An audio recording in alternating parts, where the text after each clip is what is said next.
हाँ चलो, now next circular motion में ही हम देखते हैं motion of a car on a banked road. Okay, तो जब भी ऐसे जब भी हम पावागढ़ जाके आए अभी, ओके, सो बैंक्ड रोड मतलब क्या है, ये माउंटेन है, ये बोर्ड माउंटेन है, तो बैंकिंग कैसे होगी, ऐसे ही होगी टुवर्ड्स द माउंटेन। ऐसे रखा तो फिसल गए गए डायरेक्ट वैली में नीचे। ओके, सत्य है। ओके, तो ऐसे ही रखेंगे हम। ओके, क्या सत्य है, राम नाम सत्य है, बोलो तो सही। अच्छा ठीक है। ओके, सो ऐसे ही रखेंगे हम। डन। ओके, तो ऐसे रखा है तब वेलोसिटी, तब वो केस में भी क्या वेलोसिटी होनी चाहिए मैक्सिमम, उस केस में भी ऐसा नहीं है तुमने बैंकिंग रख दी तो हाँ कितनी भी फास्ट घुमा सकते हो, नहीं, ऐसा तो नहीं है ना। तुमने बैंकिंग रखी तो बैंकिंग रख दिया, एक एंगल पे रोड बना दिया तो हाँ तुम फास्ट में गाड़ी घुमाओ। अरे यहाँ पर भी स्लिप कर दी ना तो डायरेक्टली ऐसे उछल के जाओगे मतलब ऐसे ही स्लिप हो जाओगे, ऐसे ही हवा में जाओगे और फिर नीचे जाओगे, ऐसे ही होगा। ओके, तुम जाओ या मैं जाऊं ऐसे ही तो होगा। अगर ऐसे कर रहे हैं तो वहां तो हम और स्लो स्पीड से जाते, जो हम बोलते हैं ना कि भाई कश्मीर में जा रहे थे अमरनाथ यात्री, वैष्णो देवी जा रहे थे, अमरनाथ जा रहे थे, या फिर चार धाम यात्रा में जा रहे थे, या फिर पावागढ़ में, सापुतारा में, कितने ऐसे हमने न्यूज में देखते हैं कि वो खाई में गिर गई।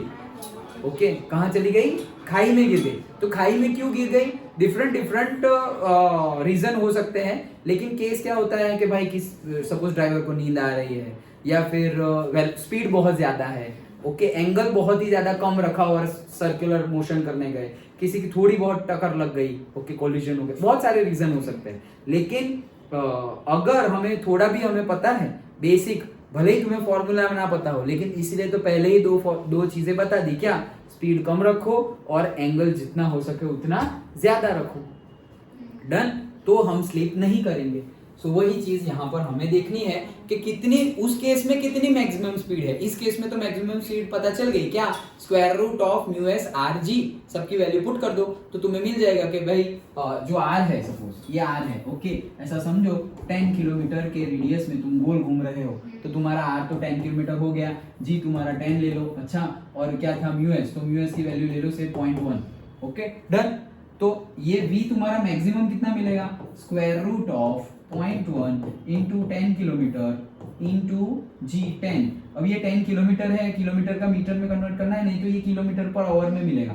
Okay, mu S G second में है ना, तो यहाँ पे हम भी लिखेंगे मीटर में ही, तो 10⁻³ कर दिया तो वो मीटर पर ये मीटर में आ गया 10,000 मीटर। डन, तो 10,000 मीटर हो गया, ये 10 और ये 10,000 मीटर हो गया, और ये 10 जी का है और 0.1 यूएस, ये तुम पूरा निकाल लो तो ये कितना हो गया 3 4 5 10⁻5 और 1/10 मतलब 10⁻4। तो अंदर है 10⁻4, तो बाहर आएंगे तो कितना हो जाएंगे 10⁻2। डन। सो तुम्हारी स्पीड होनी चाहिए मैक्सिमम 100 मीटर पर सेकेंड। कितनी, 100 नंबर से वो मत, मीटर है वो और ये सेकेंड है। ओके, किलोमीटर पर आवर में कन्वर्ट करोगे तो छोटी हो जाएगी। ओके, 100 इंटू 10⁻³ तो वो हो गया क्या, किलोमीटर। और अगर सेकंड को जाना है आवर में तो क्या हो जाएगा, सेकंड को आवर में जाना है, आवर को सेकंड में मल्टीप्लाई करेंगे, सेकंड को आवर में जाना है तो डिवाइड करेंगे, वो डिवाइड यहाँ ऊपर चला जाएगा। डन। ओके, तो कितना हो गया, देखो ये तो हो गया 100 इंटू 10⁻³ मतलब ये तो हो गया 10⁻1।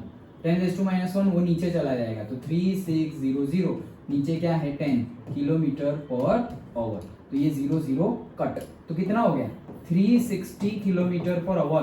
ओके, इतनी ज्यादा स्पीड, 100 मीटर पर सेकंड मतलब एक सेकंड में तुम अगर 100 यहां से स्टार्ट किया तुमने और वो बाहर रोड तक जा रहे हो, इतना है 100 मीटर, अभी एक ही सेकंड में तुम इतना ट्रैवल कर रहे हो, ओनली इन 1 सेकंड, तो कितनी ज्यादा स्पीड होगी सोचो। तो अगर वही स्पीड से चलते गए तो किलोमीटर पर आवर में स्पीड क्या बन रही है 360 किलोमीटर पर आवर। इतनी ज्यादा स्पीड से जाएंगे तो कुछ कैलकुलेशन करने की जरूरत ही नहीं, पता ही है कि नीचे ही जाएंगे समझ में आ रहा है, ये तो मैंने जस्ट एग्जांपल देके बताया। ओके, हमने सारी ट्रू वैल्यू नहीं ली है कि हम 10 किलोमीटर की रेडियस में नहीं घूमने वाले हैं। ओके, कोई माउंटेन हमने ऐसा देखा है जहां पे 10 किलोमीटर की रेडियस पर हम ऐसे गोल गोल घूमने वाले हो, कितना रेडियस होगा माउंटेन का, 1 किलोमीटर 2 किलोमीटर ज्यादा से ज्यादा, मतलब सपोज पावागढ़ ले लो, सापुतारा ले लो। ओके, तो 10 किलोमीटर मतलब क्या, भरूच ही 8 किलोमीटर का है भाई तो 10 किलोमीटर मतलब बहुत बड़ा माउंटेन हुआ, माउंटेन रेंज हो जाएगी, वो माउंटेन नहीं माउंटेन रेंज हो जाएगी। ओके, तो उतना बड़ा रेडियस तो हम लेंगे नहीं, तो रेडियस क्या होगा, कम होगा, तो इसलिए वैल्यू कम आएगी। लेकिन फाइंड कैसे करते हैं वो मैंने तुम्हें बताया। अंडरस्टूड, समझ में आया। तो अब ये हम बैंकिंग कर रहे हैं, तो बैंकिंग की तब कितनी मैक्सिमम स्पीड होगी। ओके, यहां पर तो मैक्सिमम स्पीड का फॉर्मूला हमें पता चल गया, वही नहीं लिखा मैंने, V max is equals to square root of mu S R G. ये हमारी मैक्सिमम स्पीड इतनी हो सकती है, इससे ज्यादा नहीं करनी है, नहीं तो स्लिप हो जाएंगे। तो वैसे बैंकिंग किया तब कितना मैक्सिमम स्पीड, ये भी हम टेक्निकली निकाल सकते हैं। ये सब हम पढ़ रहे हैं, सपोज तुम्हारे में से कोई कंस्ट्रक्शन इंजीनियर बन गया, सिविल इंजीनियर बन गया, तो फिर ये सब ध्यान में रखना पड़ेगा। ओके, जरूरी नहीं है कि सिविल इंजीनियर बने तो ही ध्यान में रखना पड़ेगा। अगर तुम उससे भी हायर डेजिग्नेशन पे पहुंच गए, ओके, जहां पर तुम्हें ऑर्डर देना है सिविल इंजीनियर को, तुम तो डिजाइन इंजीनियर हो, तो तुम्हें तो डिजाइन करना है सिर्फ। ओके, तो तुम जिसको बोलोगे वो तो ये सब पढ़ा हुआ होगा, दिमाग में होगा, तो ठीक है, नहीं तो वो तो बोल देगा साहब ने जैसा बोला था मैंने तो वैसा किया, तो साहब के ऊपर ब्लेमिंग आ जाएगा। ओके, तो ये सब पता होना चाहिए। अंडरस्टूड। यही ऐसा ही केस हमने motion in a straight line में वो स्कूल बोर्ड के सामने जो स्पीड की लिमिट लगी हुई होती है उसके बारे में भी समझा था कि वो टेक्निकली सब मेजर करने के बाद बोर्ड लगे हुए होते हैं, ऐसा नहीं कि कहीं पर भी डाल दिया। ओके, स्कूल 10 किलोमीटर आगे और यहाँ बोर्ड लगा दिया, क्या फर्क पड़ता है। ओके और स्कूल यहाँ पे सामने ही है और बोर्ड वहां पे उसके ही आगे लगाया हुआ है, क्या फर्क पड़ता है, घुस ही जाएंगे। जब पता चलेगा अच्छा ये 100 किलोमीटर पे 80 किलोमीटर पर आवर पे है और वहां बोल रहे हैं कि 20 होनी चाहिए लिमिट, तो 80 पे से 20 पे अचानक कैसे आ जाएंगे भाई, ब्रेक मारोगे तो भी घुस जाएंगे। अंडरस्टूड। ओके, सो वो कहाँ रखना है, कितने डिस्टेंस पर रखना है, वो सब टेक्निकली लगाना होता है। सो हम देखते हैं टेक्निकली हमारी मैक्सिमम स्पीड कितनी होनी चाहिए motion of a car on a banked road. So we can reduce the contribution of a friction to the circular motion of the car if the road is banked. मतलब कि देखो कि road क्या हो गया, देखो अभी ये ऐसे सीधा रोड था लेकिन इसको मैंने ऐसे करके एंगल पे कर दिया, बैंक्ड रोड कर दिया, डन। ये मेरा थीटा आ गया और ये मेरी गाड़ी पहले ऐसे जा रही थी सर्कुलर मोशन में, अब मैंने थोड़ा रोड बैंक्ड कर दिया तो ऐसे हो गया, डन। समझ में आया। ये एंगल मैंने दे दिया, मतलब ऐसे देखो तो ये माउंटेन है, ये पहले रोड ये था लेकिन अभी मैंने क्या कर दिया 15 डिग्री से ऐसे कर दिया। अब समझे, उसको मैंने 2D में यहाँ पे बनाया हुआ, डन। ओके, तो ये बैंक्ड कर दिया। अब ये गाड़ी, ये जो व्हीकल है वो ऐसे करके ऐसे जा रही है, ये बैंक्ड रोड पे, ये बैंक्ड हो गया ना। अब ऐसे गाड़ी जा रही है, समझ में आ रहा है। ओके, ऐसे गाड़ी जा रही है तो अब यहाँ पर कौन कौन से फोर्स लगेंगे, वही हमारा जो लग रहा था, नीचे तो लगेगा mg। अब देखो यहां पर भी सेंट्रीपिटल फोर्स लग रहा है और फ्रिक्शन फोर्स भी लगेगा, तो ये जो सेंट्रीपिटल और फ्रिक्शन फोर्स लग रहा है, अब देखो फ्रिक्शन फोर्स की वैल्यू हमने कम कर दी, मतलब जो फ्रिक्शन प्रोवाइड कर रहा था सेंट्रीपिटल फोर्स, अब हमने फ्रिक्शन फोर्स की वैल्यू कम कर दी। क्यों? क्योंकि ऑपोजिट डायरेक्शन में उतना फोर्स नहीं लगने वाला ना, गाड़ी तुम्हारी स्लोप थोड़ी चढ़ने वाली है। समझ में आया। अगर ऐसा बैंकिंग किया हुआ है तो गाड़ी ऐसे चल रही है तो ऐसे करके यहां गिरेगी, उसके चांस तो बहुत कम है। इस डायरेक्शन में फोर्स लगने के चांसेस तो बहुत कम है, लगेगा लेकिन कम लगेगा ना, कंपेयर टू दी ऐसे सीधे सीधे जा रहे थे। ओके, तो यहां जितना लग रहा था अब ऐसे कर दिया तो और कम लगेगा, क्योंकि गाड़ी ऊपर थोड़ी धक्का, मतलब ऊपर फोर्स लगाना है। समझ में आ रहा है, विजुअलाइज कर पा रहे हो। ओके, पहले ऐसे सीधे सीधे ऐसे टर्न मार रहे थे, सर्कुलर मोशन ऐसे करके ऐसे जा रहे थे, लेकिन अब थोड़ा बैंक्ड होके जा रहे हैं। ओके, ऐसे जा रहे हैं तो गाड़ी ऐसे करके ऐसे नीचे ऐसे ऊपर की डायरेक्शन में जाने के चांसेस तो और कम हो गए। समझ में आ रहा है।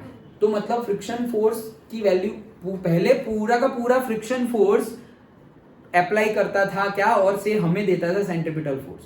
पूरा का पूरा फ्रिक्शन फोर्स ही बैलेंस करता था किसको, सेंट्रीपिटल फोर्स को। लेकिन अभी पूरा का पूरा फ्रिक्शन फोर्स नहीं बैलेंस करेगा सेंट्रीपिटल फोर्स को, क्योंकि हमने फ्रिक्शन फोर्स की वैल्यू जो अपोज हो रहा है उसकी वैल्यू हमने कम कर दी। कैसे कम कर दी? एंगल लगा के। एंगल लगा दिया तो ऑपोजिट डायरेक्शन में फोर्स वैसे भी कम लगेगा। समझ में आया? पक्का। इसीलिए ये सेंटेंस बोला गया है क्या, we can reduce the contribution of the friction to the circular motion of the car if the road is banked. समझ में आया पहला सेंटेंस क्या बोलना चाह रहे हैं? ये पहले क्या था कि भाई जितना फ्रिक्शन ऐसे जा रहे हैं तो जितना अंदर की साइड में सेंट्रीपिटल फोर्स लगेगा उतना ही स्टैटिक फ्रिक्शन लगने वाला है। डन? समझ में आया? वही बैलेंस कर रहा था ना, वही दे रहा था। लेकिन अब क्या होगा, मैंने एंगल पे कर दिया है तो ये फोर्स जो ऊपर लगने वाला था वो क्या हो गया, ऑलरेडी कम हो गया। फ्रिक्शनल फोर्स क्या हो गया, कम हो गया। तो अब पहले क्या था कि सिर्फ और सिर्फ फ्रिक्शन की वजह से सेंट्रीपिटल फोर्स था, लेकिन अब फ्रिक्शन का कंट्रीब्यूशन कम हो गया है। सेंट्रीपिटल फोर्स तो है ही, फ्रिक्शन का कंट्रीब्यूशन कम हो गया है। तो किसका कंट्रीब्यूशन बढ़ गया है? बढ़ गया है हमारे वेट फोर्स का। अभी ऐसे है, वेट फोर्स ऐसे लग रहा है, ओके। पहले वेट फोर्स कैसे लग रहा था, ऐसे सीधा था तो ऐसे नीचे लग रहा था, अभी भी नीचे लग रहा है। लेकिन कल ही हमने न्यूमेरिकल सॉल्व किया था, यहां से ऐसे n, ओके, और यहां से ऐसे सीधे, तो ये एंगल थीटा है, ये 90 माइनस थीटा हो जाएगा और ये वापस हो जाएगा थीटा। तो ये हमारा कंपोनेंट हो जाएगा mg cos थीटा। समझ में आया? और ये वाला कंपोनेंट हो जाएगा कौन सा, mg sin थीटा। डन? तो हमारा, मैंने बोला ना पहले friction force, static friction force ही दे रहा था सेंट्रीपिटल फोर्स, लेकिन अभी हमने बैंक कर दिया तो फ्रिक्शन फोर्स कम हो गया। तो फ्रिक्शन फोर्स कम हुआ तो कोई और फोर्स तो आएगा ना, वो कोई और फोर्स कौन सा है, mg sin theta, weight force का कंपोनेंट है। उसकी वजह से हमें थोड़ा बेनिफिशियली सेंट्रीपिटल फोर्स मिल रहा है। भले ही फ्रिक्शन फोर्स कम हो गया, लेकिन ये है इसलिए हमें सेंट्रीपिटल फोर्स मिला। अंडरस्टूड? पक्का समझ में आया? ओके, चलो डन ना। ये न्यूमेरिकल कल ही किया था हमने, okay. So since there is no acceleration along the vertical direction, again वही केस, भाई ऊपर और नीचे तो जाने वाले नहीं है, तो ऊपर और नीचे का फोर्स तो क्या हो जाएगा, बैलेंस हो जाएगा। तो जो ऊपर लग रहा है n, that is equals to mg cos theta. n is equals to क्या हो जाएगा, mg cos theta, okay. So the net force along the direction must be 0, hence तो n is equal n cos theta जो है, okay, n cos theta मतलब देखो अभी ये n cos theta is equals to mg plus f sin theta. मतलब यहाँ पर अगर जो बुक में फिगर गिवन है, वो बुक में जो फिगर है उसके अकॉर्डिंगली हम देखें तो देखो ये हमारा mg है डाउनवर्ड में, ओके, और ये mg है, लेकिन हमारा n भी तो ऐसे है, देखो ये सरफेस है तो सरफेस के परपेंडिकुलर n है, राइट। तो यहां पर भी तो कंपोनेंट है, ये n भी तो ऐसा थोड़ी है कि सीधा है, n के भी इसके दो कंपोनेंट आ गए, ओके, mg के दो कंपोनेंट आ गए, वैसे n के भी तो दो कंपोनेंट मिलेंगे हमें, ऐसे के ऐसे कर दिया। डन? समझ में आ रहा है? अभी बता रहा हूं, ये हमने कर दिया, ओके। सो ये एंगल थीटा है, मान लो यहां पर ऐसे हॉरिजॉन्टल लाइन है। डन? ओके, सो हॉरिजॉन्टल लाइन है या फिर यहां पर फिगर गिवन है, हाँ देखो ये हमारा f लग रहा है, यहां पे ऐसे f लग रहा है, ये। डन? ये थीटा है तो ये एंगल क्या होगा, दो पैरेलल लाइन है और ऐसे ये थीटा है तो ये क्या होगा, थीटा ही होगा ना, ऑपोजिट इंटीरियर एंगल, याद आया, ओके। तो ये एंगल थीटा है, ये उसके पैरेलल लाइन हॉरिजॉन्टल ही है दोनों, तो ये अगर थीटा है तो ये भी क्या हो जाएगा, थीटा। ये थीटा हो जाएगा तो ये एंगल कितना हो जाएगा, 90 माइनस थीटा। ये 90 माइनस थीटा है तो ये एंगल क्या हो जाएगा, थीटा, क्योंकि ये भी तो 90 डिग्री है। डन? पक्का? अब ये थीटा है तो ये कंपोनेंट जो है वो क्या हो जाएगा, n cos थीटा, और उसके सामने वाला कंपोनेंट मतलब ऑपोजिट डायरेक्शन वाला कंपोनेंट क्या हो जाएगा, n sin थीटा। डन? समझ में आया? देखो अब वापस यहाँ पर ये मेरा mg लग रहा है, सेंट्रीपिटल फोर्स यहाँ लग रहा है, फ्रिक्शन फोर्स है, और ये n है तो n की वजह से क्या लगेगा, n cos थीटा। मतलब यहाँ पर देखो फ्री बॉडी डायग्राम अच्छे से ड्रॉ किया हुआ ही है, ओके। तो ये हमारा ऑब्जेक्ट है, mg नीचे लग रहा है, ये हमारा बैंक है, ओके। सो mg नीचे लग रहा है, mg नीचे लग रहा है, और ये हमारा क्या है, n, ओके। तो ये n है, ये थीटा कैसे आया पता चला, ये थीटा कैसे आया पता चला, अभी हमने किया वो, तो ये थीटा आ गया तो क्या हो गया, ये n cos थीटा हो गया, और ये क्या हो गया, n sin थीटा, ओके। अब ये जो f है वो तो फ्रिक्शन फोर्स तो यहाँ लगेगा ना, ओके। तो ये f है, ये f है, वो भी कौन से एंगल पे लग रहा है, थीटा, क्यों, क्योंकि ये थीटा है, देखो ये वाला एंगल मैंने पूछा ना अभी तुम्हें, कौन सा है, थीटा। तो ये भी थीटा, ये भी थीटा, तो ये थीटा है तो फिर अगेन उसके दो कंपोनेंट हो जाएंगे, कौन से, f cos theta and this is f sin theta. तो कल जो हमने न्यूमेरिकल किया था उसमें हमने mg को डिवाइड कर दिया था दो पार्ट में और n को नहीं किया था। यहाँ पे ऑपोजिट किया है, n को डिवाइड किया है दो पार्ट में, mg को वहीं रखा है। मतलब कल जो हमने न्यूमेरिकल किया था उसमें क्या किया था, ये है ऐसे, ये मेरा हो गया mg, ओके, और ये हो गया मेरा क्या, n।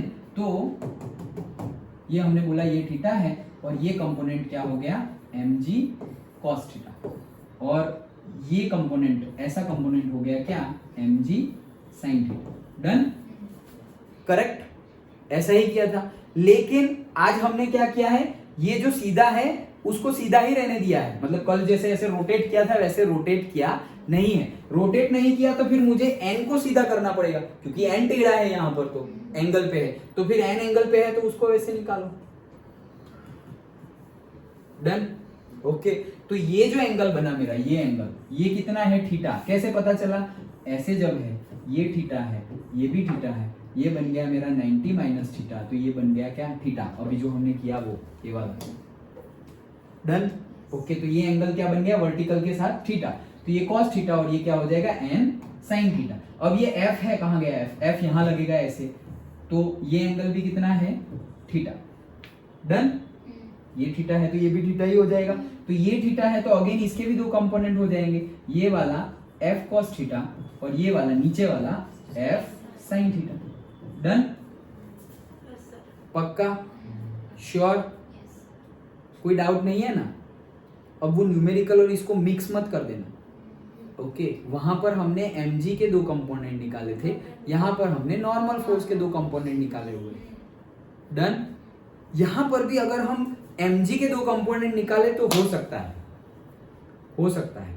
अगर न्यूमेरिकल करेंगे तो आंसर सेम ही आएगा, ओके। लेकिन हमें तो फॉर्मूला निकालना है बुक में जैसा निकाला है वैसे, तो इसलिए हम नॉर्मल फोर्स के दो कंपोनेंट ले रहे हैं। अगर न्यूमेरिकल में तुम mg के दो कंपोनेंट लोगे, नॉर्मल फोर्स के दो कंपोनेंट नहीं लोगे और वैसे ही न्यूमेरिकल सॉल्व करोगे, आंसर सेम ही आएगा। Understood, okay. चलो, ये समझ में आ गया सबको, ओके। तो क्या हुआ, देखो ये फ्री बॉडी डायग्राम, ये हमारा बैंक है, ये हमारा बैंकिंग है। चलो भाई, ये हमारा बैंकिंग है। डन, और ये एंगल था मेरा क्या, थीटा, ओके। ये थीटा है और ये मेरा बैंकिंग है। गाड़ी यहाँ पर है तो वो तो mg तो नीचे ही लगेगा, तो ये मेरा बन गया ऐसे, ये हमारी गाड़ी है, तो गाड़ी को पॉइंट ऑब्जेक्ट, ये रहा मेरा पॉइंट ऑब्जेक्ट, ये गाड़ी है। डन, तो ये mg नीचे लग रहा है, ओके। अब ये थीटा है तो ये भी थीटा हो जाएगा। डन, ये अभी हमने देखा वो opposite interior angle. Done, okay. तो ये थीटा तो ये भी थीटा। अब ये थीटा है तो देखो ये 90 डिग्री था ना, नॉर्मल फोर्स तो 90 डिग्री पे ही होता है, तो ये एंगल देखो ध्यान से, हाँ कहीं पे गड़बड़ ना हो जाए। ये एंगल कितना होगा, 90 ही होगा, क्योंकि नॉर्मल फोर्स तो 90 डिग्री पे ही होता है। सो अगर ये थीटा है और ये टोटल 90 है, सो इतना एंगल कितना होगा, देखो इतना, कितना, इतना एंगल चलना, क्या हो गया, ओए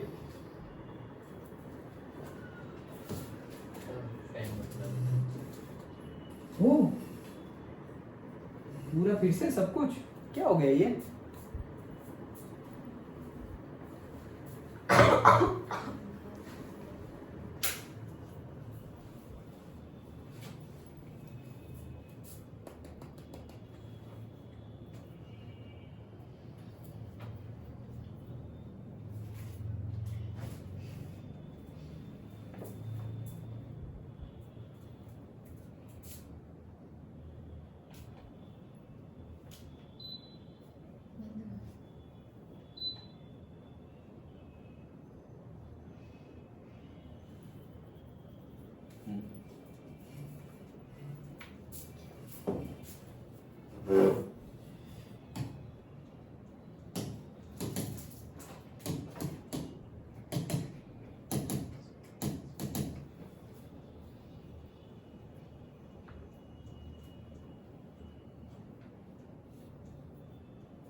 चलो वापस आ गए हम अपनी फिगर पर, कोई बात नहीं, फटाफट करेंगे।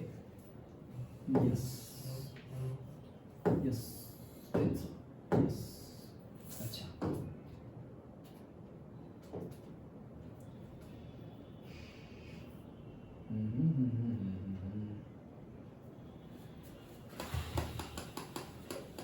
हाँ चलो देखो, ये क्या है, हमारा बैंक है। ओके, पहले हम ऑब्जेक्ट पॉइंट ऑब्जेक्ट बना देते हैं। ये रहा मेरा पॉइंट ऑब्जेक्ट, ये पॉइंट ऑब्जेक्ट है।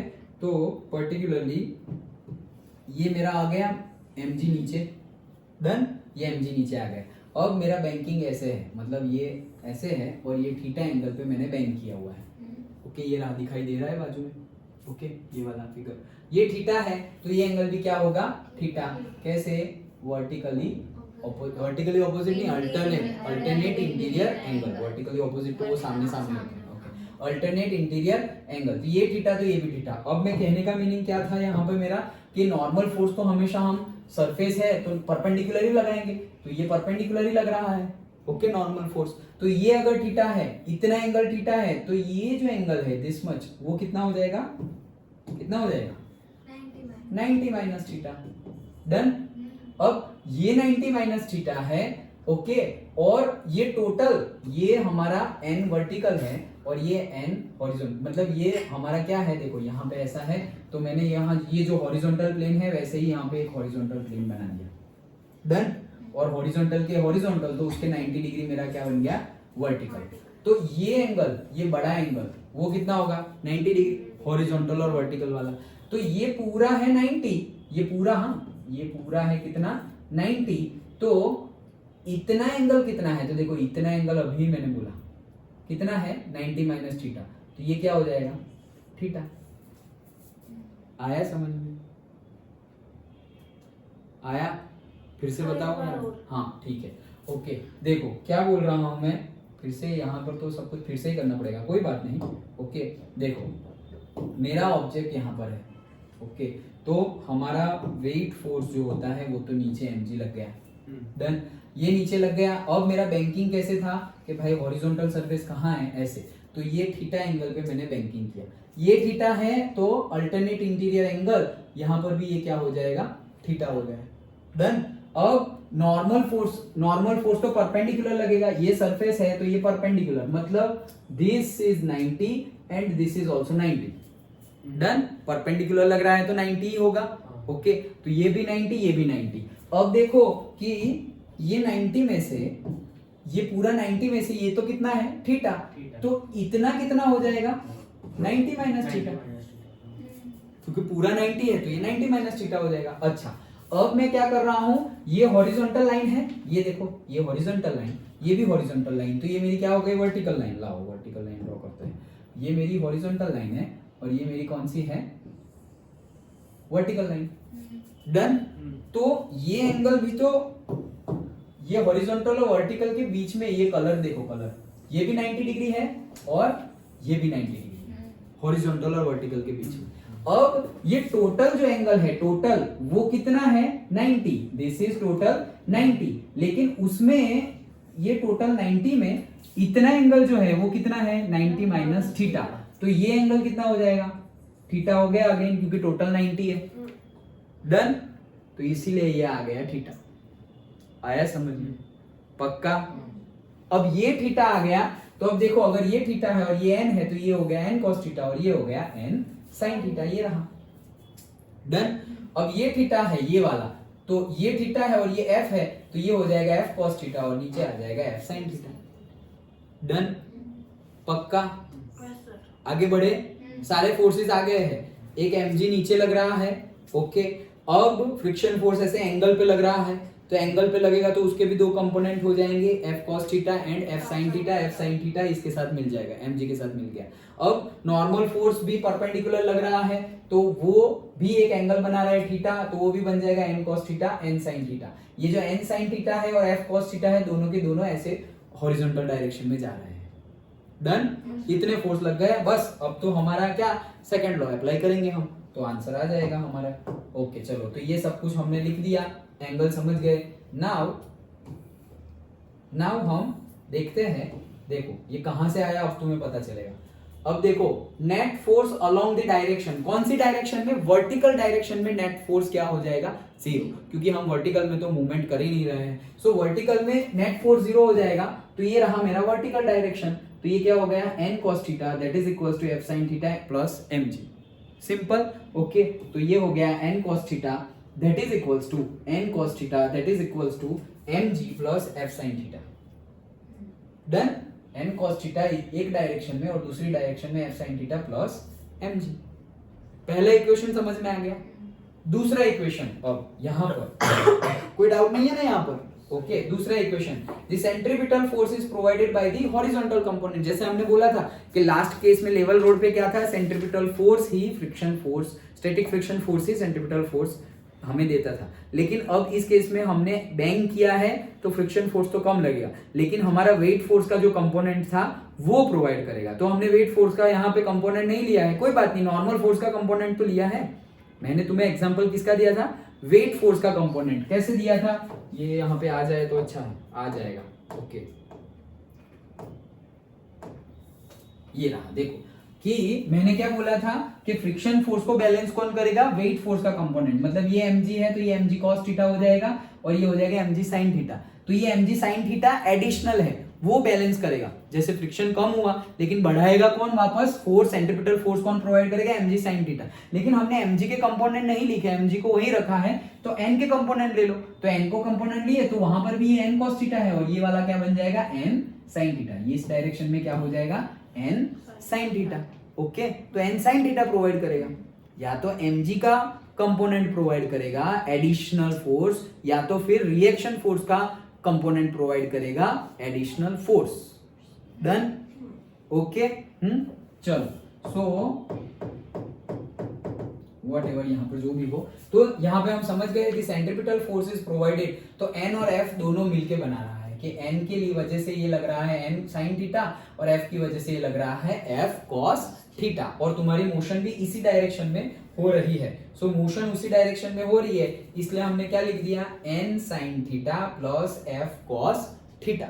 डन। ये दोनों मिलके सेंट्रीपिटल फोर्स प्रोवाइड कर रहे हैं, दैट इज mv²/r। इससे पहले क्या था, सिर्फ और सिर्फ μs into n और से fs that is equals to mv²/r। इससे पहले वाले केस में, लेवल वाले केस में। लेकिन अभी हमने fs that is equals to सिर्फ fs का कंपोनेंट नहीं है, मतलब सिर्फ फ्रिक्शन का कंपोनेंट नहीं है। ओके, यहाँ पर किसका कंपोनेंट है, नॉर्मल फोर्स का कंपोनेंट भी है, क्योंकि हमने क्या कर दिया है, बैंक कर दिया है। डन। ओके, fs तो होगा ही, लेकिन साथ साथ में क्या है, नॉर्मल रिएक्शन कंपोनेंट भी है। ओके, तो n sin थीटा, एंड ये f कौन सा है, ये स्टैटिक ही है, काइनेटिक की तो हम बात नहीं कर रहे, क्योंकि हम तो स्लिप ना हो जाए उसकी बात करने वाले हैं। ओके, काइनेटिक तो होगा ही, उसमें तो कोई डाउट ही नहीं है। Okay, so f cos theta that is equal to mv²/r। ये दूसरा इक्वेशन भी समझ में आया। पहला इक्वेशन लिखा हमने हॉरिजॉन्टल वर्टिकल के लिए, दूसरा इक्वेशन लिखा हमने हॉरिजॉन्टल के लिए। ओके, ये दो इक्वेशन लिख लिए, बट यहां पर जो फोर्स है वो भी कौन सा होगा, static friction force, that is less than or equals to mu s into n. Thus to obtain Vmax we put F is equals to mu s into n। मतलब कि F की जगह हम अगर Vmax मैक्सिमम वेलोसिटी चाहिए तो maximum velocity के लिए स्टैटिक फ्रिक्शन भी मैक्सिमम ही लेना पड़ेगा, स्टैटिक फ्रिक्शन भी मैक्सिमम ही लेना पड़ेगा ना हमें। स्टैटिक फ्रिक्शन कम लेकर क्या करेंगे, हमें तो ज्यादा से ज्यादा स्पीड चाहिए। ओके, कि जितनी हो सके उतनी स्पीड, उससे ज्यादा नहीं जाएंगे हम, लेकिन मैक्सिमम लिमिट हम ढूंढ रहे हैं कि मैक्सिमम कितनी स्पीड तक हम जा सकते हैं। तो मैक्सिमम स्पीड ढूंढने के लिए हम फ्रिक्शन फोर्स भी क्या मैक्सिमम ही लेंगे। जैसे कि यही वाला चेयर वाला एग्जांपल कि मैं 1 न्यूटन लगा रहा हूं, 2 न्यूटन लगा रहा हूं, 3 न्यूटन लगा रहा हूं, लेकिन जब मैं स्टैटिक फ्रिक्शन के मैक्सिमम वैल्यू की बात करूंगा तो 5 न्यूटन ही आएगा, तब थोड़ी मैं 1 न्यूटन 2 न्यूटन की बात करूंगा हमारे एग्जांपल के अकॉर्डिंगली। अरे यार ये क्या हो रहा है, अंडरस्टूड, समझ में आया, पक्का। समझ में ना आए तो बोलना, अरे यार ये क्या हो रहा है यार। हिमांशु रुको मैं कर देता हूँ।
हाँ चलो, सो ये दो इक्वेशन समझ में आ गए कैसे लिखे।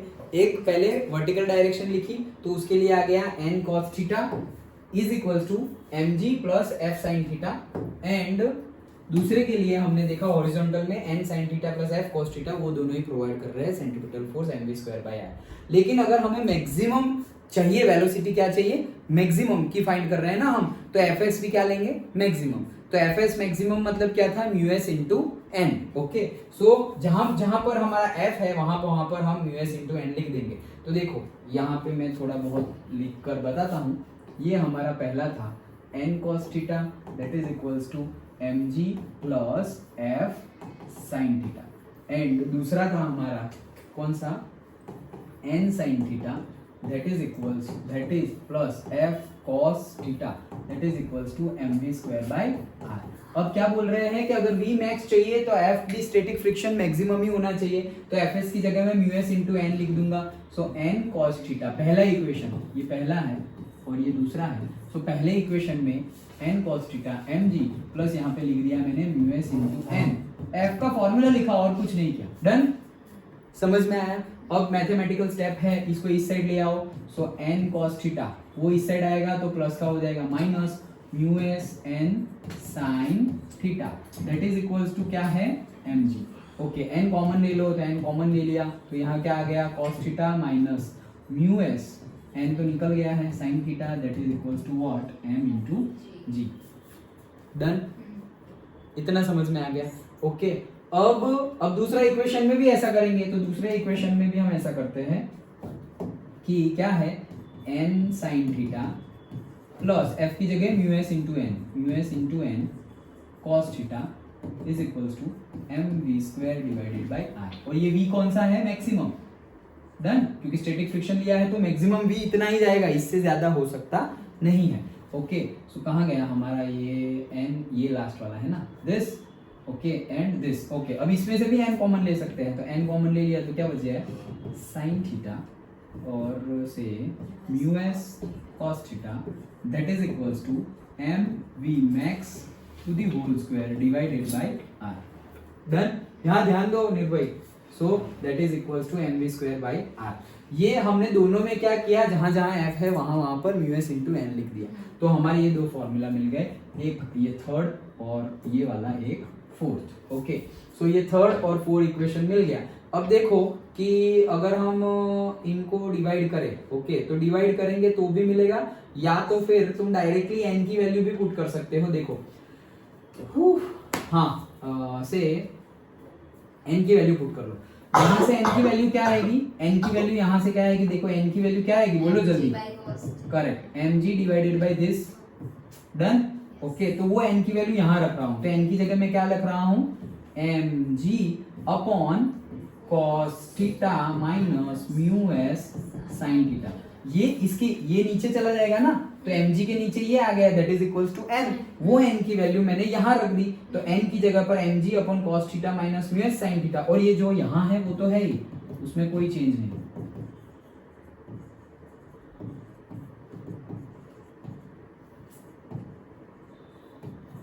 डन। ओके, अब देखो क्या देखोगे, m निकाल दो। ओके, डन, m तो निकल गया दोनों साइड से। अब देखो v² वाला फॉर्मूला आ गया हमारे पास। इसको हम क्या करते हैं, सांस ले रहे हैं, इसको हम करते हैं tan में कन्वर्ट कर देते हैं। तो tan में कैसे कन्वर्ट करेंगे, cos से डिवाइड करते हैं। ये पूरी फर्स्ट ऊपर वाली टर्म को cos से डिवाइड करेंगे, वैसे ही नीचे वाले को भी cos से डिवाइड करेंगे, तो cos cos चला गया। ओके, तो sin बाई cos क्या हो जाएगा, ध्यान से, हाँ, tan theta plus cos by cos 1, तो ये सिर्फ आ गया μs, और ये g तो है ही बाहर, उसका कुछ नहीं, डिवाइडेड बाय यहाँ पर भी cos by cos 1 minus μs tan theta. Done, that is equals to v max square divided by okay. चलो भाई, हाँ, सो क्या आ गया, बस खत्म है हमारा ये v max to the whole square that is equals to, r ऊपर चला जाएगा तो देखो r g, वहां पे क्या था, μs into r into g, तो यहाँ पर भी r इंटू जी है और म्यू एस की जगह ये पूरा का पूरा टर्म है, कौन सा, tan theta plus mu s divided by 1 minus mu s tan theta. Done, आ गया समझ में। और अगर स्क्वायर रूट ले ले so v max that is equals to square root में r g into bracket tan theta plus mu s divided by 1 minus mu s tan theta. Done, हो गया ना, हाँ हो गया। सो ये हमारी मिल गई मैक्सिमम स्पीड, वही तो फाइंड करनी थी कि मैक्सिमम हम इतनी स्पीड तक जा सकते हैं, इससे ज्यादा गए तो गाड़ी स्लिप हो जाएगी। डन, आया समझ में। ओके, अब इससे हम एक और चीज निकाल सकते हैं क्या, हाँ, कि अगर तुमने म्यू एस की वैल्यू 0 ले ली, म्यू एस की वैल्यू क्या ले ली, 0, तो अगर म्यू एस की वैल्यू 0 ले ली तो वी मैक्स क्या बन जाएगा, वी मैक्स बन जाएगा तुम्हारा, म्यू एस की वैल्यू क्या ले ली है, 0, तो ये टर्म तो पूरा चला गया, तो यहाँ पे क्या आ गया, square root of R G tan theta divided by, नीचे भी म्यू एस वाली 0 ले लिया है तो पूरा कट हो गया, तो नीचे तो 1 है तो बस खत्म, आर जी टेन थीटा। समझ में आया, ये देखो ten theta plus mu s की वैल्यू क्या ले ली तुमने, 0, तो ऊपर सिर्फ टेन थीटा रहा, यहाँ पर भी ये 0 ले लिया तो यहाँ 1, तो ये आ गया। तो ये वी मैक्स की क्या बन गई तुम्हारी, वी ऑप्टिमम वेलोसिटी, इसको क्या बोलते हैं, ऑप्टिमम वेलोसिटी। ये ऑप्टिमम वेलोसिटी क्या है, जो मैंने तुम्हें बोला था वो, कि हम ऑप्टिमम मतलब सबसे अच्छी कौन सी स्पीड है, तो सबसे अच्छी ये स्पीड है। ओके, मैक्सिमम से भी सबसे अच्छी कौन सी स्पीड है, अगर तुम्हें फास्ट नहीं चलानी है, तुम्हें अपनी गाड़ी की भी परवाह है, तो इस स्पीड से चलानी होगी आरजी टेन थीटा से। क्यों, क्योंकि इसमें फ्रिक्शन हमने 0 ले लिया है, फ्रिक्शन क्या ले लिया, 0, म्यू एस 0 ले लिया, कोएफिशिएंट ऑफ फ्रिक्शन 0 ले लिया, मतलब कि मैंने नहीं बोला था स्टार्टिंग में ही कि हमें जितना चाहिए उतना फ्रिक्शन कम हो, सो दैट हमारे जो टायर है उसका वियर एंड टियर क्या होगा, कम होगा, और हमारे टायर की लाइफ और हमारा जो भी व्हीकल है उसके टायर की लाइफ बढ़ जाएगी, ज्यादा हो जाएगी। ओके, तो ऑप्टिमम स्पीड इतनी होनी चाहिए so that wear and tier in tyre will be minimum. Done, जिसमें हमने म्यू एस की वैल्यू क्या ले ली थी, 0, म्यू एस मतलब क्या था, कोएफिशिएंट ऑफ फ्रिक्शन, वही 0 ले लिया। तो इससे प्रूफ क्या होता है, इस स्पीड पर चलने के लिए, ऑप्टिमम स्पीड पर चलने के लिए तुम्हें फ्रिक्शन की जरूरत ही नहीं है।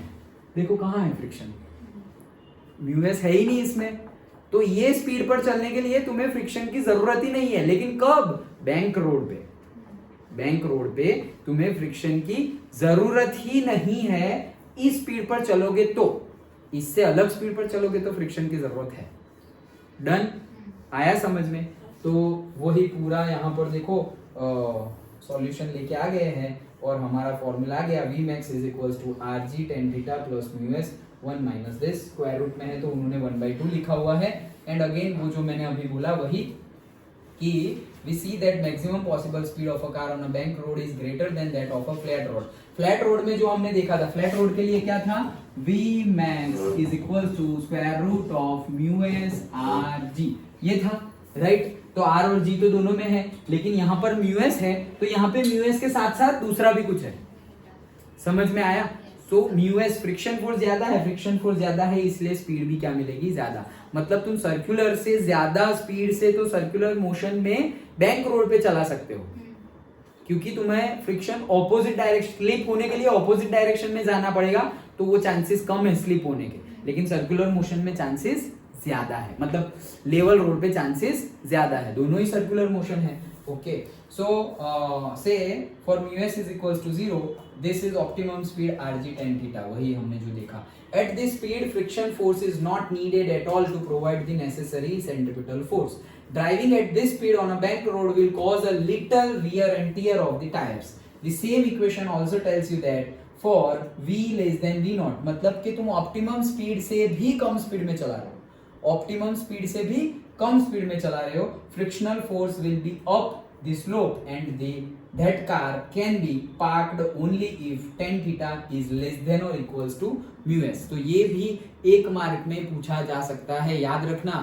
एक मार्क के लिए कॉम्पिटिटिव एग्जाम के लिए क्वेश्चन है क्या, तुम गाड़ी को कब पार्क कर सकते हो। देखो ये एक ही सेंटेंस में बोल दिया है, लेकिन क्वेश्चन इसमें से ही पूछते हैं क्या, the same equation also tells you, यही इक्वेशन से हमें पता चलता है क्या कि frictional force will be up the slope, हमेशा फ्रिक्शन फोर्स तो मोशन के ऑपोजिट डायरेक्शन में ही लगेगा, up the slope, and that a car can be parked only if tan theta is less than or equals to mu S, क्योंकि हमें यहाँ पर क्या मिला है, म्यू एस 0 ले लिया है। तो अगर इस केस में अगर हम tan थीटा की वैल्यू म्यू एस से छोटी लेंगे तभी बात बनेगी। अगर tan थीटा की वैल्यू म्यू एस से ज्यादा है तो ये 1 माइनस वाली वैल्यू भी बढ़ जाएगी, ये वैल्यू भी बढ़ जाएगी, सो क्या हो जाएंगे, स्लिप हो जाएंगे। तो मतलब कि तुम ऐसे बैंक रोड पे हो, ओके, ये बैंक रोड पे है, ये माउंटेन है और ये बैंक रोड है, यहाँ पर तुम्हें गाड़ी को पार्क करना है, तो गाड़ी को एक पर्टिकुलर एंगल में पार्क करना पड़ेगा, ओके, कि भाई इतने एंगल है, इतनी जगह पे है, वहीं पार्क कर सकते हैं। ऐसा समझो कहीं पर इतना ज्यादा बैंक किया हुआ है, इतना ज्यादा बैंक, माउंटेन है और इतना ज्यादा बैंक, यहाँ पर तुम पार्क कर सकते हो क्या, नहीं कर सकते, बैंकिंग की कितने ज्यादा है, तो उतना ज्यादा बैंकिंग नहीं चलेगा। तो बैंकिंग के लिए भी एक पर्टिकुलर एंगल के भाई इतना बैंकिंग किया हुआ है थोड़ा बहुत, अब यहाँ पे पार्क कर सकते हो, इतना ज्यादा बैंकिंग होगा, यहाँ पार्क करोगे, कितनी भी तुम हैंड ब्रेक मारो, कुछ भी मारो, गाड़ी नीचे चली जाएगी, मतलब माउंटेन की साइड में ही जाएगी, खाई में नहीं गिरेगी, लेकिन पार्क कैसे होगी, चली जाएगी वो, ओके, मतलब उल्टी होने के चांसेस है। समझ में आया, ओके। सो स्लो एंगल देख के कि ये एंगल कितना है, तो एंगल कितना होना चाहिए, tan theta will be should be less then mu s. तो ये tan थीटा है, मतलब एंगल तुमने ले लिया कितना, 15 डिग्री, और से 45 डिग्री ले लो, तो tan 45 तो क्या होता है 1, ओके। तो tan 45 degree 1 is less than or equals to mu S होना चाहिए। म्यू एस तो हमने अभी तक जितने भी न्यूमेरिकल किए 0.2, 0.3, 0.4 वैसा ही है, तो 1 तो उससे लेस देन है नहीं, मतलब अगर 45 डिग्री पे भी 45 डिग्री का बैंकिंग है और वहां तुमने गाड़ी पार्क करने का ट्राई भी किया ना, गाड़ी खड़ी भी की ना, गाड़ी मूव ही करते रहो, अगर खड़ी करने का भी ट्राई किया ना तो ऐसे उलट उलट करके नीचे चली जाएगी, नीचे मतलब माउंटेन की साइड में चली जाएगी। अंडरस्टूड, समझ में आया। एक सेंटेंस बोला है सिर्फ, लेकिन ये इंपॉर्टेंट है क्या, कि tan theta should be less than or equals to mu s for safe parking. Safe parking के लिए tan theta should be less than or equals to mu s. अगर तुम्हारा म्यू एस है सपोज 0.7, ओके, सो तुम्हारा tan theta की value 0.7 से क्या होनी चाहिए, कम। अब tan 45 ये कितना आता है 1, तो मतलब तुम्हारी वैल्यू तो 145 से भी कम होनी चाहिए। तो tan 30 कितना आता है 1/√3, तो 1/√3 मतलब 1/1.73, मतलब वो आएगा 0 पॉइंट समथिंग, तो वो 0 पॉइंट समथिंग अगर इससे छोटा है तो सही है, ओके। तो 30 से भी छोटा सपोज ले लो 15 डिग्री, तो तुम 15 डिग्री पे लगाओगे tan 15 डिग्री, तो tan 15 डिग्री की वैल्यू तो 0.7 से छोटी ही होगी। Done, okay. तो उस केस में 15 डिग्री का बैंकिंग हो वहां पर तुम गाड़ी पार्क कर सकते हो, बहुत ज्यादा बैंकिंग हो वहां पर तो गाड़ी स्टॉप भी की ना हमने तो इस साइड चले जाएंगे, फास्ट चलाई तो उस साइड चले जाओगे इसीलिए हिली एरिया में ड्राइविंग बहुत रिस्की है। अगर तुमने स्पीड स्लो कर दी तो नीचे चले जाओगे, और अगर फास्ट कर दी तो उस साइड खाई में गिर जाओगे, तो इसीलिए अच्छी स्पीड से बैलेंस रख के चलाना पड़ता है। अंडरस्टूड, पक्का समझ में आ गया, श्योर। तो इसीलिए जैसे हमारा लेवल रोड है, लेवल रोड पे भी स्लोप होता है, जैसे कि ढलान पे हमने गाड़ी खड़ी रखी हुई, जैसे कि यहाँ से तुम आ रहे हो दुबई टेकरी से आ रहे हो तुलसी धाम तक, ओके, तो ये जो शबरी स्कूल है वहां पर कैसा स्लोप है, तो वो स्लोप पे अगर सपोज तुम समझो कि मैंने गाड़ी पार्क कर दी, ओके, हैंड ब्रेक मार दी, तो भी वो स्लोप की वैल्यू वहां पर भी तुम फाइंड कर सकते हो। स्टैटिक फ्रिक्शन म्यू एस तुम्हें पता होगा सरफेस के अकॉर्डिंगली, तो वो म्यू एस और ये tan थीटा, तो ये tan theta should be always less than that of the mu s. अगर tan थीटा ग्रेटर देन हो गया म्यू एस से, मतलब स्लोप इतना ज्यादा है और वहां तुम पार्क करने गए तो गाड़ी नीचे ही आ जाएगी ऐसे। अंडरस्टूड, तो फिर उस केस में देखो माउंटेन, जहां माउंटेन रीजन हो ना, ओके, तो माउंटेन रीजन में अगर ऐसे स्लोप पर भी लोग छोटी छोटी गाड़ी तो छोड़ो ट्रक खड़े कर देते हैं, ओके, तो क्या करते हैं फिर वो जो पीछे वाले जो व्हील है ना उसके पीछे बड़े बड़े स्टोन रख देते हैं कि भाई जो इनर्शिया मोशन या ग्रेविटेशनल फोर्स से नीचे गाड़ी ना आ जाए, इसलिए वो लॉजिक तो यूज करते हैं, लेकिन यही सब टेक्निकलिटी है। अंडरस्टूड, पक्का समझ में आ गया, श्योर, या टाइम हो गया इसलिए बोल रहे हो आ गया ना समझ में, ओके। सो ये हमने पूरा का पूरा सर्कुलर मोशन डिटेल्ड में डिस्कस किया।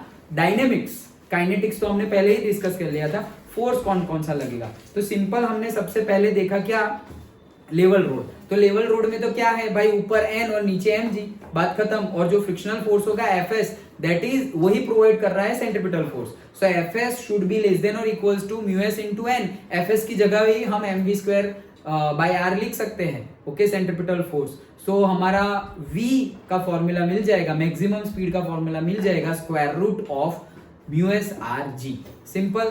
और बैंक्ड रोड पे देखे तो बैंक्ड रोड पे भी mg फोर्स नीचे लग रहा है, n फोर्स लग रहा है, तो n फोर्स जो नॉर्मल फोर्स है उसका वर्टिकल के साथ एंगल कितना है, थीटा, तो वर्टिकल के साथ थीटा है, ओके, तो वर्टिकल वाला कंपोनेंट हो जाएगा n cos थीटा, हॉरिजॉन्टल वाला कंपोनेंट हो जाएगा n sin थीटा। जो फ्रिक्शन फोर्स लग रहा है वो भी एंगल थीटा पे लग रहा है, तो उसका भी हॉरिजॉन्टल के साथ एंगल हो जाएगा f cos थीटा, नीचे वाला एंगल हो जाएगा f sin थीटा। तो अगर वर्टिकल डायरेक्शन की फोर्स की कंपेयर करें स्टार्टिंग में, तो क्या हो जाएगा mg plus f sin theta that is equals to n cos theta, vertical वाला, डन, ओके।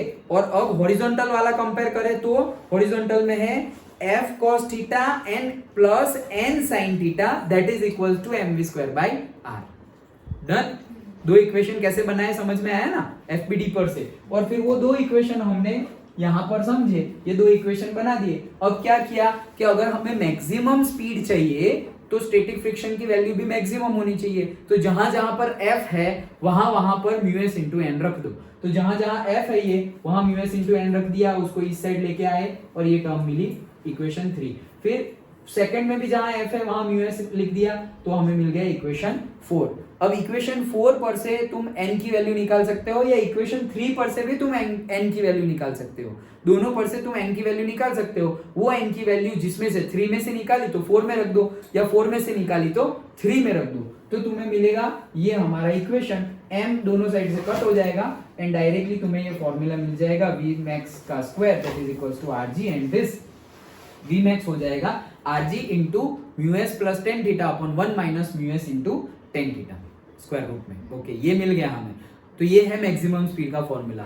अब मैक्सिमम स्पीड के फॉर्मूला के बाद अगर हम बोले कि ऑप्टिमम स्पीड क्या होगी, तो फ्रिक्शनल कोएफिशिएंट को क्या कर देना है, 0। फ्रिक्शनल कोएफिशिएंट को 0 कर दे तो ये टर्म 0 हो गई, ये वाली टर्म भी 0 हो गई, तो ऊपर रहा सिर्फ टेन थीटा और नीचे रहा 1। तो ये हमारा फॉर्मूला है ऑप्टिमम स्पीड का rg tan theta, that's it, done, okay. तो ये ऑप्टिमम स्पीड आ गई, ये मैक्सिमम स्पीड आ गई। इससे हमें पता चलता है क्या कि maximum speed on a banked road will be greater than that of the maximum speed on the level road. ये हमें पता चला कि भाई बैंक्ड रोड है तो हमारी स्पीड और भी ज्यादा होगी तो चलेगा, स्लिप नहीं होंगे, क्योंकि यहाँ पर फ्रिक्शन ऑपोजिट डायरेक्शन में थोड़ा ज्यादा फोर्स लगाना पड़ेगा, फ्रिक्शन, स्टैटिक फ्रिक्शन को, डन। तो स्पीड ज्यादा है मतलब कि v max of say banked road is greater than that of the v max on the level road।